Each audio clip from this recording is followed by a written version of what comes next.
नमस्कार, मी Prajakta. Imagination with Prajakta या YouTube चॅनलमध्ये आपलं सहर्ष स्वागत आहे. आज आपण स्वामींसाठी वटवृक्ष बनवणार आहोत. वटवृक्ष बनवण्यासाठी आपण 1 बाय 1 लांबी रुंदीचा 36 mm चा एक ठोकळा घेतलेला आहे.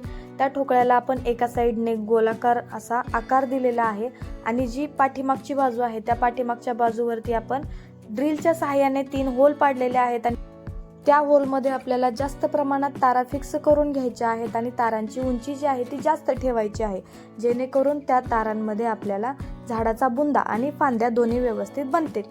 तारा फिक्स करून झाल्यानंतर आपण बुंद्याच्या ठिकाणी त्या तारांवरती छापडी गुंडाळून घेणार आहोत आणि ज्या आपल्या फांद्या आहेत त्या फांद्यांना आपण पेपर सेलो टेपच्या सहाय्याने चिटकवून घेणार आहोत.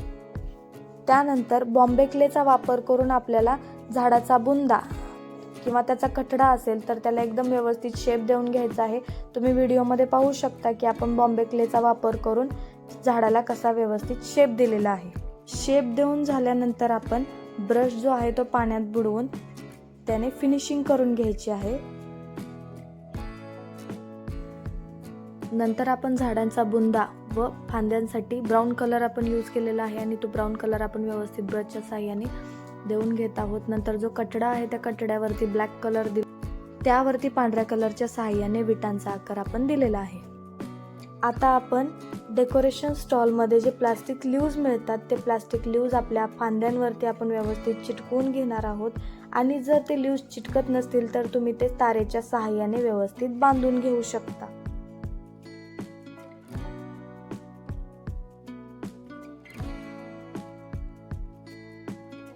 नंतर झाडाच्या पारंब्या बनवण्यासाठी आपण सुतळीचा वापर केलेला आहे आणि त्या सुतळीलाही आपण झाडाच्या बुंद्याचा जो कलर आहे तो कलर देऊन घेतलेला आहे.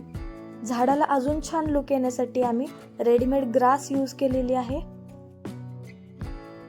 नंतर आपण श्री स्वामी समर्थ या नावाची रेडीमेड पट्टी आणून चिटकवलेली आहे आणि त्यानंतर आपण लाईट फिटिंग करून घेणार आहोत आपल्याला पाहिजे तशी. आता तुम्ही पाहू शकता आपलं झाड किती सुंदर पद्धतीने बनवून तयार आहे. अशाच नवनवीन व्हिडिओजसाठी इमॅजिनेशन विथ प्राजक्ता या यूट्यूब चॅनलला सबस्क्राईब करा, व्हिडिओला लाईक करा आणि तुमच्या मित्रमैत्रिणी नातेवाईक यांना हा व्हिडिओ शेअर करा. थँक्यू.